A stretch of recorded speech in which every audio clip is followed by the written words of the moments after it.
સતત ચોથા દિવસે બોટાદ જિલ્લામાં વરસાદી માહોલ જામ્યો। બરવાડા શહેર સહિત તાલુકા પંથકમાં ધોધમાર વરસાદ પડ્યો।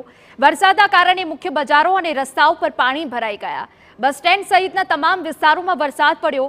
સતત ચોથા દિવસે વરસાદ પડતા ખેડૂતોમાં ચિંતાનો માહોલ છે।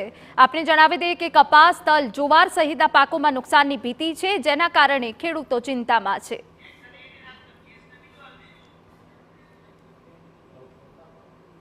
તો બસ સ્ટેન્ડ સહિતના તમામ વિસ્તારોમાં હાલ વરસાદ જોવા મળી રહ્યો છે। હવામાન વિભાગ દ્વારા પણ આગાહી વ્યક્ત કરવામાં આવી છે અને હવે જ્યારે સતત ચોથા દિવસે વરસાદી માહોલ છે ત્યારે ખેડૂતોમાં પણ ચિંતા છે, કેમ કે કપાસ, તલ, જુવાર સહિતના પાકોમાં નુકસાનની ભીતિ સેવાઈ રહી છે।